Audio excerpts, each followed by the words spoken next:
میں آپ کو ایک اور لطیف نکتہ بیان کر دوں تاکہ آپ کے ایمان، آپ کے دلوں میں اہل بیت پاک مصطفیٰ کی شان اجاگر ہو جائے، شان سمجھ میں آ جائے۔ دیکھو میرے بھائی، حضرت سیدنا عمر ابن خطاب رضی اللہ تعالیٰ عنہ خلیفۃ المومنین ہیں، اسلامی سلطنت کے خلیفہ۔ آپ کا فرمان پوری دنیا کے مسلمانوں کے لیے جاری ہوتا تھا۔ وہ سیدنا عمر ابن خطاب رضی اللہ تعالیٰ کے پاس ایک مسئلہ لایا گیا۔ ایک نوجوان کو پکڑ کے قبیلے کے چند لوگ مل کر لے کر آئے، لے کے آ کے حضرت عمر کے سامنے وہ نوجوان کو پیش کر کے بولے، سرکار یہ نوجوان نے کل رات اپنے مالک کا قتل کر دیا۔ ادھر دیکھیے، کل رات اس نے اپنے مالک کا قتل کر دیا۔ بولیے، قتل کر دیا۔ حضرت سیدنا عمر بن خطاب رضی اللہ تعالیٰ عنہ پوچھے، کیا تم نے کل اپنے مالک کا قتل کیا؟ وہ نوجوان نے کہا، جی ہاں، میں نے کل اپنے مالک کا قتل کیا، میں نے کیا ہے۔ مجھے کیوں کیا؟ تو وہ نوجوان کہنے لگا، میرا مالک میرے ساتھ بدفعلی کرتا تھا، میرا مالک میرے ساتھ حرام کاری کرتا تھا، میرا مالک میرے جسم کے ساتھ غلط حرکتیں کرتا تھا، اور میں بار بار اس کو منع کرتا، میرے ساتھ ایسا مت کر، میرے ساتھ ایسا مت کر۔ وہ سنتا نہیں تھا، میری بات کو قبول نہیں کرتا تھا، اور میرے ساتھ بدفعلی حرام کاری بار بار کرتا تھا۔ اس کی اس تکلیف کو، اس اذیت کو میں برداشت نہیں کر سکا۔ وہ جو میرے جسم کے ساتھ کھیلتا تھا وہ میں برداشت نہیں کر سکا، میں اس تکلیف کو برداشت نہ کر سکا، اور میں نے کل رات اس اذیت کو تاب نہ لاتے ہوئے میں نے اس کا قتل کر دیا۔ حضرت سیدنا عمر بن خطاب رضی اللہ تعالیٰ عنہ نے کہا، یہ کہہ رہا ہے کہ اس کے ساتھ حرام کاری ہوتی تھی، بدفعلی ہوتی تھی، اس لیے قتل کیا۔ تو یہ جو کہہ رہا ہے یہ صحیح ہے یا غلط ہے؟ واقع حرام کاری ہوتی تھی، نہیں ہوتی تھی؟ اگر ہوتی تھی تو پھر سزا الگ ہے، نہیں ہوتی تھی، جھوٹ بول رہا، کسی اور وجہ سے قتل کر دیا تو سزا الگ ہے۔ تو اب پہچاننا ہے بدفعلی اور حرام کاری اس کے ساتھ ہوتی تھی، نہیں ہوتی تھی۔ تو حضرت عمر نے کہا، ہے کوئی گواہ تو لے آؤ۔ تو اس نے کہا، سرکار یہ حرام کاری ہے، لوگوں کے سامنے تھوڑی کی جاتی ہے، وہ مجھ سے تنہائی میں بد عمرے میں میرے ساتھ حرام کاری کرتا تھا۔ تو حضرت عمر نے کیا کیا؟ سنو مومنوں، سمجھو دین کو، مسلمانوں، سیدنا عمر ابن خطاب نے چاہا کہ پہچانا جائے اس کے ساتھ حرام کاری بدفعلی ہوتی تھی یا نہیں ہوتی تھی، کیونکہ وہ ٹیکنالوجی کا دور نہیں تھا۔ اب اگر کوئی لڑکی آ کے بولی میرے ساتھ ریپ ہوا، بولے تو 5 منٹ میں رزلٹ آ جاتا۔ یہ ٹیکنالوجی کا دور ہے، دواخانے کو لے کے جاتے، ٹیسٹ کرتے، لا کے بولتے ریپ ہوا نہیں ہوا، 5 منٹ میں رزلٹ دے دیتے۔ وہ دور میں تو ٹیکنالوجی نہیں تھی، کیسے پہچانا جائے کہ اس کے ساتھ بدفعلی حرام کاری ہوتی تھی کہ نہیں؟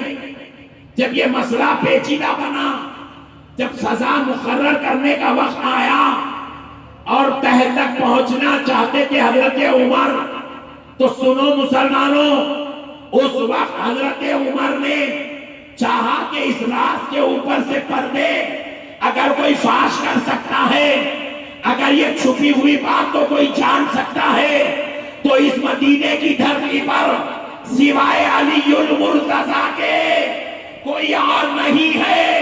حضرت عمر نے کہا، اس نوجوان کو علی کے پاس لے جاؤ اور پورا ماجرا سناؤ، سنا کر علی سے کہو حضرت عمر نے کہا ہے کہ اس کے ساتھ بدفعلی ہوئی یا نہیں ہوئی۔ اللہ اکبر۔ حضرت علی کے پاس اس نوجوان کو لایا گیا، لا کے پورا ماجرا سنائے تو حضرت علی اس وقت تلاوت قرآن فرما رہے تھے۔ سن کے حضرت علی نے کہا، اچھی بات ہے، اس نوجوان کو لے جاؤ، ایک جھاڑ سے بند کے رکھو، اور 3 دن کے بعد اس کو لے آنا. ضرورت کے تحت اس کو کھول دو، پھر بند کے رکھو. 3 دن کہیں بھاگ نہ جائے ادھر ادھر، اس لیے بند کے رکھو. 3 دن کے بعد لے کے آؤ. حضرت علی کا حکم سن کے وہ قافلہ چلے گیا. 3 دن کے بعد پھر وہ نوجوان کو پکڑ کے لے کے آیا. حضرت علی کو بولے حضور آپ فرمائے تھے 3 دن کے بعد آؤ، ہم 3 دن کے بعد آئے. پہچاننا ہے کہ اس کے ساتھ حرام کاری بدفعلی حرام کاری ہوئی نہیں ہوئی. حضرت علی نے کہا اچھی بات ہے چلو. 3 دن کے بعد حضرت علی کیا کر رہے، وہ قبرستان کو گئے جہاں پہ وہ مالک کو دفن کرے تھے. قبرستان پہ جہاں مالک کو دفن کرے تھے، وہ مالک کی دفن کرے سے جگہ حضرت علی رضی اللہ تعالیٰ عنہ نے کہا اس خبر کو کھودو. خبر کھودی گئی. قبیلے والے خود وہ مالک کو دفن کرے تھے جس کا مرڈر ہوا. خبر کھولے تو دیکھے وہاں پہ اس کی میت نہیں ہے. میت غائب ہو گئی. پورا قبیلہ پریشان ہوگا، پورے لوگ پریشان ہو. ارے بھائی ہم اپنے ہاتھوں سے گاڑے، میت نہیں ہے.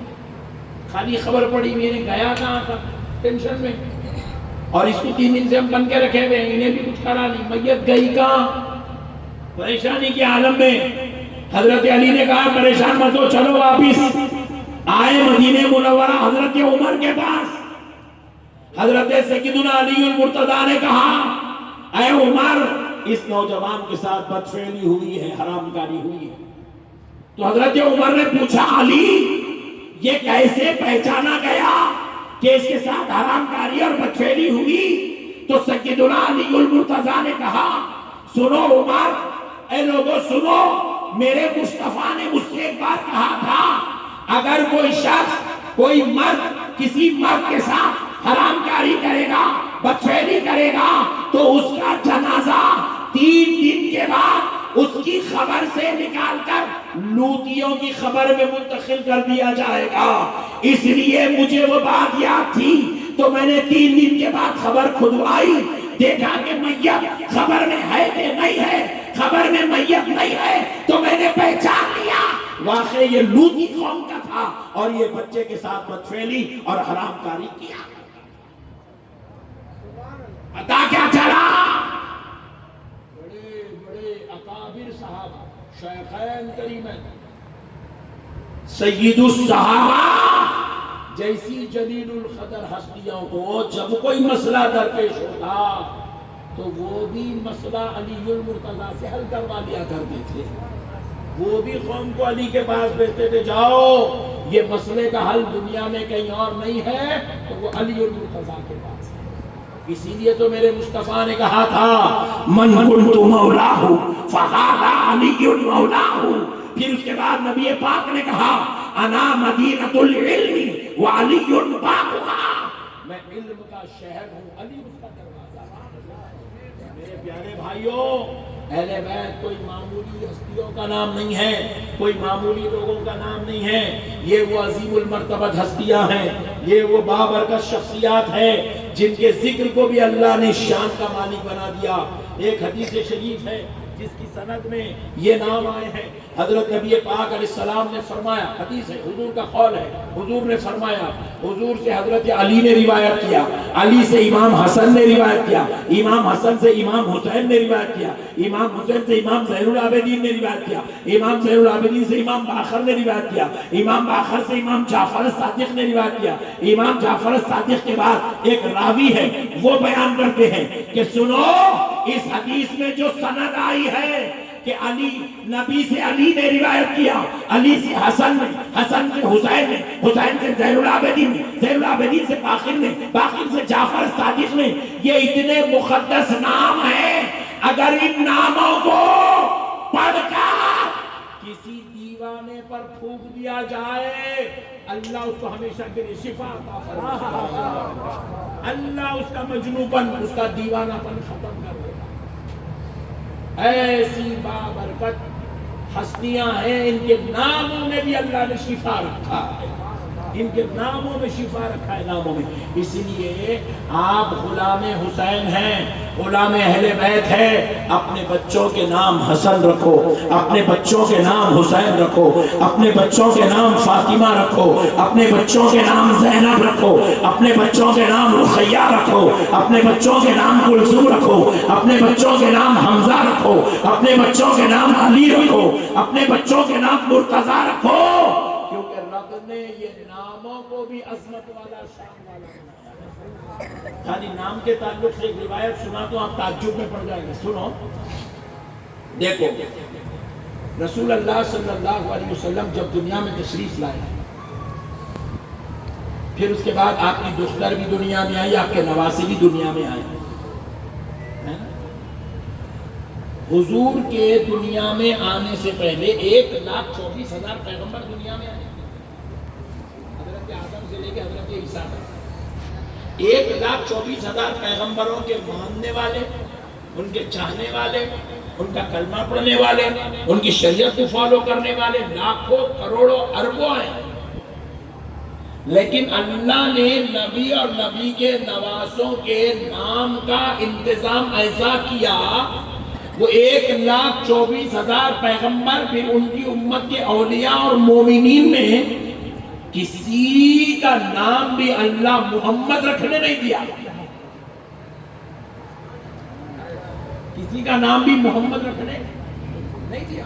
نہ کسی پیغمبر کا نام محمد ہوا، نہ کسی پیغمبر کے کسی امتی کا نام محمد ہوا. اللہ نے کہا خاص یہ نام میرے مصطفیٰ کے لیے ہے، میں نے اپنے حبیب کے لیے منتخب کیا ہے، کوئی دوسرا یہ نام نہیں رکھے گا. پھر دوسری بات، نبی پاک صلی اللہ علیہ وسلم کے دونوں نواسے حسن و حسین، یہ ناموں کا انتخاب بھی اللہ نے کیا. 1,24,000 پیغمبر اور ان کی امت میں، پیغمبروں کے نواسوں میں، پیغمبروں کے پوتروں میں، اللہ نے کسی کے پاس بھی نہ حسن نام رکھنے دیا، نہ حسین نام رکھنے دیا. اللہ نے چاہا یہ نام صرف اور صرف نبی کا ہوگا اور نبی کے نواسوں کا ہوگا. ایسا انتظام کر کے اللہ نے پیدا کیا. اب ایک روایت سن لیجئے، ایک روایت سن لیجئے، آپ کو سمجھ میں آئے گا حسن و حسین کون ہے. سبحان اللہ، کیا شان ہے. اللہ تعالیٰ نے جب جنت بنا دیا، پوری جنت بن گئی. اللہ اللہ، جنت کا حسن بے مثال، جنت کی حوریں بے مثال، جنت کے کھانے بے مثال، جنت میں رہنے والے بے مثال، جنت بے مثال. خالی اس کی شان سمجھنے کے لیے ایک روایت یہ سن لیجئے. ہم لوگ نیل کٹر لے کے ناخن کاٹتے ہیں، ناخن کٹر دینے نیل کٹر سے کتنا ناخن نکلتا؟ پورا نکل جاتا، تھوڑا نکلتا، کونا اوپر کا تھوڑا اتنا باریک کونا، وہ نکال کے پھینک دیتے، ایسا ناخن نکال کے پھینک دیتے.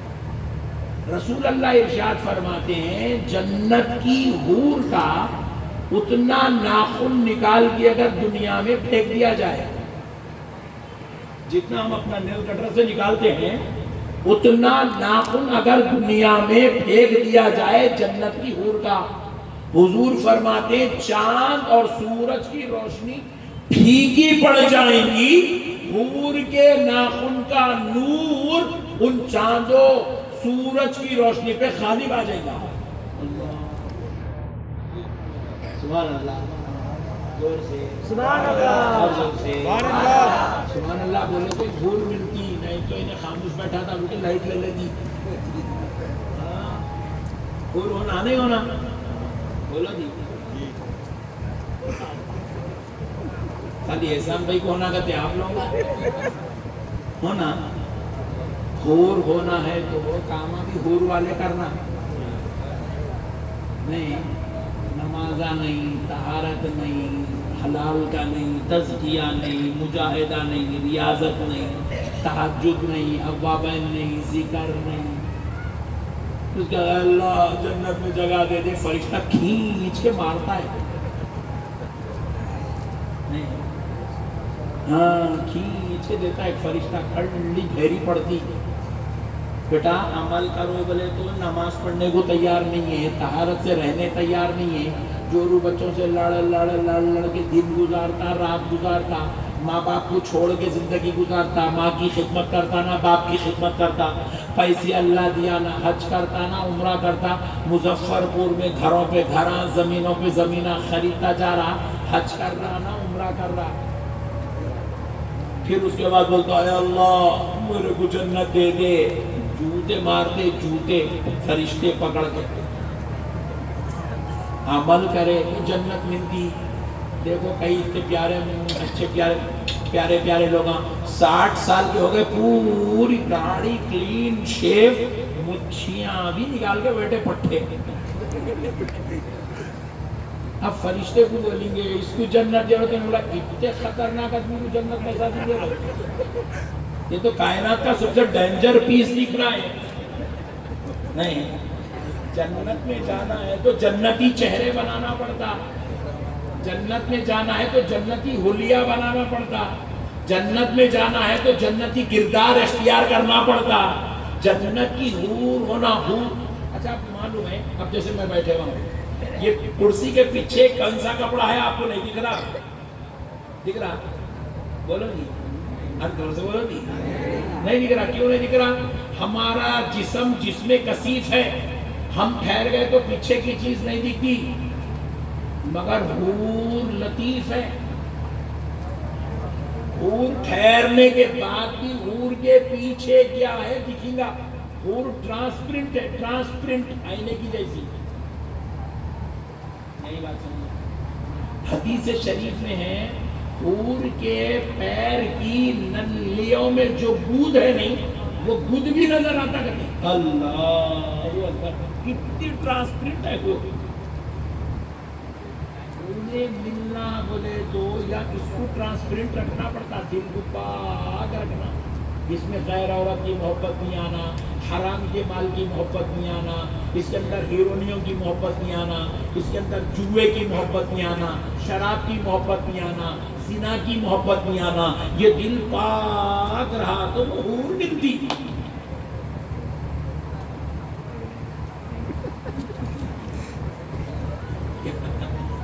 اچھا بولے تھے مولانا ادھر کہیں کو آگے بولے نہیں. ہاں بھائی ہمارے پاس جلسے بولے تو جان دے دیں گے. ابھی دیکھو ایک بھائی ہمارا 2000 روپے آن لائن لے لو، آف لائن 50,000 لے لو. پیسے بولو دے دیں گے ہم. جلسہ بولو اسے سال میں 10 جلسے کرائیں گے. نقشبندی صاحب کا اتنا نظرانہ لو اتنا دے دیں گے. نماز وہ باتیں نہیں کرنا، روزہ توبہ کیا ہے میرے بھائی، حج دیکھیں گے. ابھی تو کیا ہے، ابھی تو اللہ لیول کے 60 کے ہوئے اپن دیکھیں گے. نہیں میرے بھائی ایسا مت کرو یار، اللہ کے واسطے. یہ دینداری نہیں ہے. یہ جلسہ کرنا، یہ عالموں کو بلانا، یہ جلسے کرنا، یہ نذرانے دینا، یہ فرض نہیں ہے. مؤذن کی آواز پہ 5 مرتبہ مسجد کو پہنچنا یہ فرض ہے، یہ ضروری ہے. اس کے بغیر اللہ کی قسم اللہ راضی ہونے والا نہیں ہے. نہیں ہے. ہماری مسجدیں بد دعائیں کر رہی ہے محلوں کے لیے. ہماری مسجدیں ویران پڑی ہیں. امام صاحب نماز پڑھ رہے ہیں، امام صاحب کے پیچھے 4 مصلی ہے فجر نماز میں، 12 مصلی ہے ظہر میں، 10 مصلی ہے مغرب میں، 15 مصلی ہے عشاء میں. ختم ہو گئی نماز مومنوں کی. جبکہ وہ علاقے کے اندر 5000 مسلمان ہیں. 5000 مسلمانوں میں سے 2500 آئے، 2500 نہیں آ رہے بولے تو بات سمجھ میں آتی. 5000 میں سے 25 آ رہے ہیں، باقی کے پورے مسلمان سوتے پڑے ہوئے. رات بھر ہم جلسہ سنیں گے، رات بھر کاروبار کریں گے، رات بھر چبوتروں پہ بیٹھنے تیار ہے، ٹریولنگ کرنے تیار ہے، سفر کرنے تیار ہے، مگر خدا کی قسم ظہر کی فجر کی نماز پڑھنے تیار نہیں ہے. پھر ہم عرض کرتے ہیں اللہ کاروبار میں برکت دیتے، اللہ کی جان. ارے یہ اللہ کی رحمت ہے، یہ رحمت للعالمین کی رحمت کا صدقہ ہے کہ ہمیں پھر بھی الحمدللہ اللہ یہاں بیٹھنے کا موقع دیا ہے، اللہ جینے کا موقع دے رہا ہے، اللہ کاروبار کرنے کا موقع دے رہا ہے، اللہ تجارت کا موقع دے رہا ہے، اللہ دولت بھی دے رہا ہے، گھر بار بھی چلا رہا ہے. خدا را مسلمانوں اللہ کا واسطہ توجہ کرو، ذکر و اذکار کی طرف توجہ کرو میرے بھائی، اپنے باطن کو بہتر کرو، اللہ اور اس کے رسول کو راضی کرنے کی کوشش کرو۔ بس اب آخری بات سن لو، ایمان تازہ ہو جائے گا۔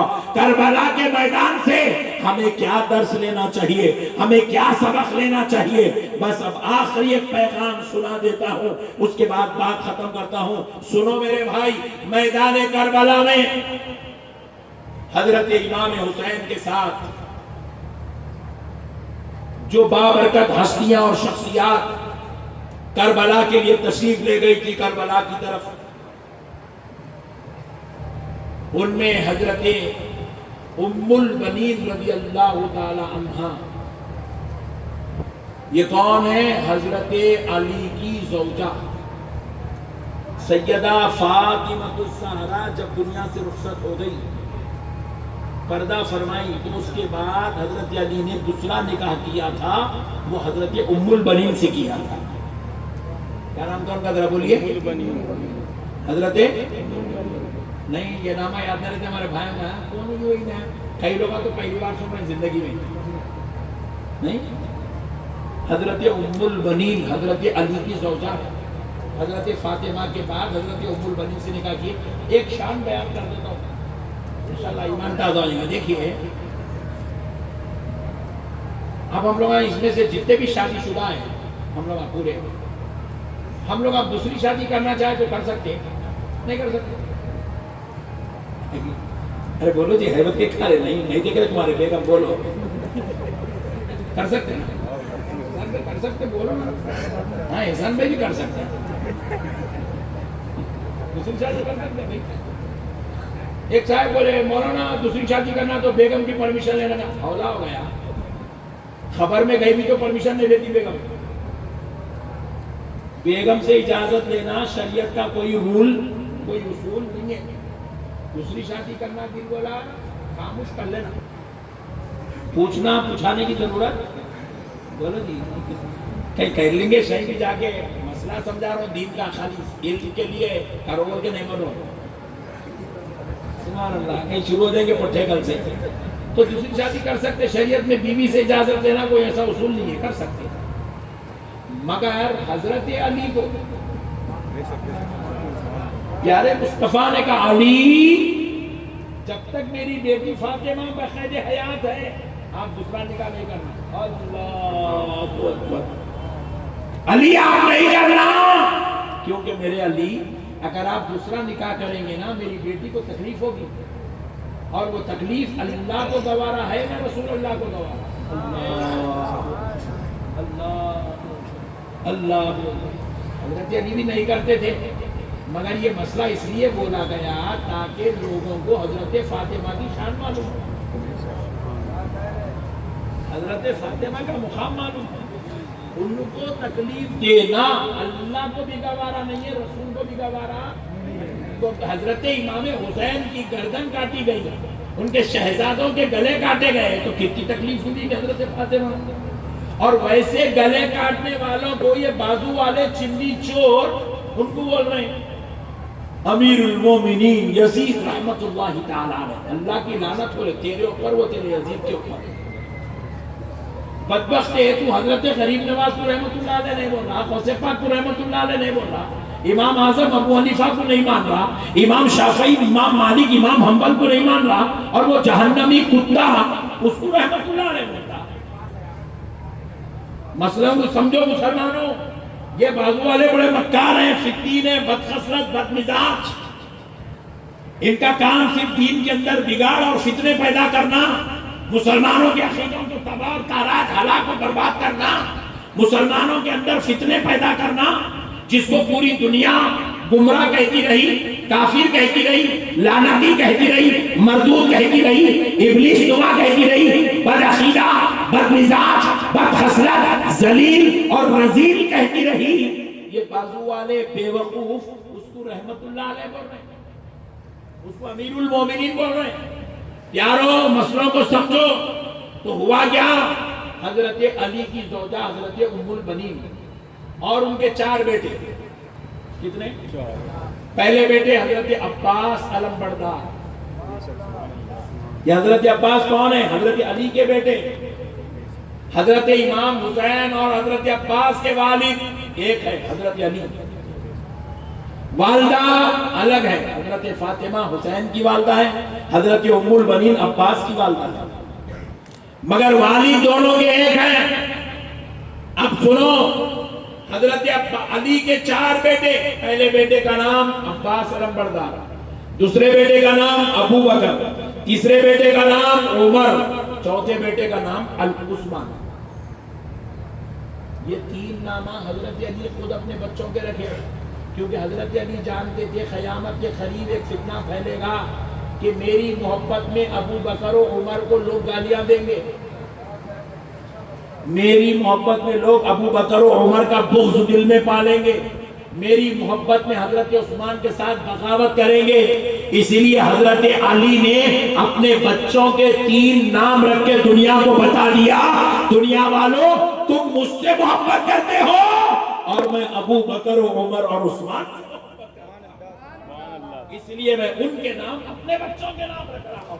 اللہ اکبر، اللہ اکبر۔ تو یہ 4 بچے اور ان کی والدہ حضرت ام البنین 5۔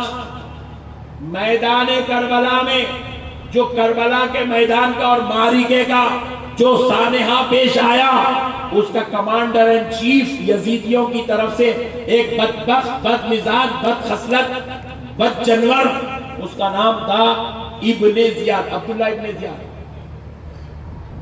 ابن زیاد، عبید اللہ ابن زیاد۔ یہ ابن زیاد جو تھا، اس نے کیا کیا، یزید کو ایک لیٹر لکھا، کیونکہ یزید کربلا کو آیا نہیں، دمشق میں بیٹھا ہوا تھا، انہیں لیٹر لکھا، لیٹر لکھ کے بولا حضرت امام حسین کے قافلے میں میرے خاندان کے 5 لوگ آ گئے، میں چاہتا ہوں کہ آپ ان 5 کو امن دو، سلامتی دو، اور یہ میرا لیٹر ہے، اس میں ان 5 کے نام ہیں، آپ اس کے اوپر دستخط کرو، مہر لگا دو، تاکہ وہ امن کے ساتھ کربلا سے مدینے کو واپس چلے جائیں۔ تو وہ 5 کے نام لکھا۔ کون تھے وہ 5؟ حضرت ام البنین، حضرت عباس علمبردار، حضرت ابو بکر، عمر اور عثمان، یہ 5 تھے۔ نام لکھ دیا ہم نے، لکھ کے بولا ان 5 کو امن دیو۔ یزید کیا کرا، مہر لگا دیا، دستخط کر دیا، دے دیا، یہ 5 کو امن ہے، لے کے جاؤ۔ ان 5 کے لیے ابن زیاد امن کا حکم مانگا، اس لیے کہ حضرت ام البنین جو تھی وہ ابن زیاد کی پھوپھی تھی، اور یہ 4 جو ان کے بیٹے ہیں یہ ابن زیاد کے پھوپھیرے بھائی ہیں، پھوپھیرے بھائی۔ تو یہ فرمان لے کے ابن زیاد جب حضرت ام البنین کے خیمے میں آیا، آکے کہنے لگا پھوپھی جان، آپ کے لیے اور آپ کے 4 بیٹوں کے لیے میں یزید کے پاس سے امن لے کر آیا ہوں، یہ فرمان ہے، آپ یہ لیجئے، اس کو لے کر آپ مدینے کو واپس چلے جائیے۔ تو حضرت ام البنین اور حضرت عباس نے پوچھا پھر بھائی حسین اور ان کے ساتھیوں کے لیے کیا معاملہ ہے؟ تو بولے ان کو قتل کرنے کا فیصلہ ہو چکا ہے، ہم ان کو قتل کر دیں گے۔ یہ سنتے ہی حضرت عباس علمبردار نے تلوار کھینچی اور ابن زیاد کی گردن پہ رکھی، رکھ کر کہا بدبختے، تو حسین کے قتل کی بات کرتا ہے اور ام البنین کے بچوں کے امن کی بات کرتا ہے، بات کیا ہے؟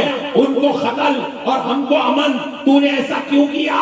تو جواب میرا، اس لیے کہ عباس تو میرے پھوپھی کا بیٹا ہے، یہ میرے پھپھیرے بھائی ہے، یہ میری پھپھو ہے، اس لیے میں ان کے لیے امن کی بات کر رہا ہوں، امن کا پیغام لے کر آیا ہوں۔ تو حضرت عباس نے کہا ارے ظالم، جب تو پھوپھی اور پھوپھی کے بچوں کو مرتا ہوا نہیں دیکھ سکتا تو پھر میں عباس اپنے بابا کے بیٹے حسین کو کربلا میں مرتا ہوا کیسے چھوڑ سکتا ہوں، تنہا کیسے چھوڑ سکتا ہوں؟ میں تو تیرا پھوپھو کا بیٹا ہوں، حسین تو میرے بابا کا بیٹا ہے، حسین تو میرے بابا کا بیٹا ہے، حسین تو میرا بھائی ہے۔ سن ظالم، یہ لے تیرا فرمان، پھاڑ کے منہ پہ پھینک دیے۔ حضرت عباس کہا ہمیں امن نہیں چاہیے، نکل جا مردود، یہاں سے نکل، ہم جو ہے ہم کل حسین کے ساتھ تھے، آج بھی حسین کے ساتھ ہیں، کل بھی حسین کے ساتھ کھڑے رہیں گے، اور سن لے حسین تک پہنچنے کے لیے تجھے علی کے ان شہزادوں کے لاشوں پہ سے گزرنا پڑے. تیرا مقابلہ ہم سے پہلے ہوگا اور بعد میں حسین سے ہوگا. حضرت عباس علم بردار نے قیامت تک آنے والے مسلمانوں کو یہ پیغام دیا، مسلمانوں، حسین اور تمہارے رشتہ داروں کے بیچ میں اگر کوئی آتا ہے تو اللہ کا واسطہ، اگر تمہارے رشتہ دار حسین کی محبت میں رکاوٹ بنتے ہیں تو رشتہ داروں کو چھوڑ دو. باپ آئے تو باپ کو چھوڑ دو، بھائی آئے تو بھائی کو چھوڑ دو، رشتہ دار آئے تو رشتہ دار کو چھوڑ دو، مگر حسین کو نہیں چھوڑنا، کربلا والوں کو نہیں چھوڑنا، آل نبی کو نہیں چھوڑنا. کیونکہ کسی کا باپ کسی کو جنت میں نہیں لے کے جائے گا. جو بھی جنت میں جائے گا وہ حسین کے نانا کی شفاعت پا کے جنت میں جائے گا. اس لیے دوستو امام حسین سے محبت کرو، اہل بیت سے محبت کرو. یہی پیغام کربلا سے امام حسین نے دیا ہے. آج ہم حضرت دیوان شاہ صاحب کے عرس میں آئے ہیں. دیوان شاہ صاحب کا عرس ماہ محرم کی مقدس تاریخوں میں شاید اللہ نے اسی لیے رکھا عرس دیوان شاہ کا ہو اور ذکر اہل بیت پاک کا ہو. عرس دیوان شاہ کا ہو، ذکر فاطمہ اور فاطمہ کے لالوں کا ہو، تاکہ تمہارے لیے ہمارے لیے نجات کا سامان، بخشش کا سامان، مغفرت کا سامان بنے اور ہمارے لیے جنت میں درجات بلند ہو. وما علینا الا البلاغ والحمد للہ رب العالمین.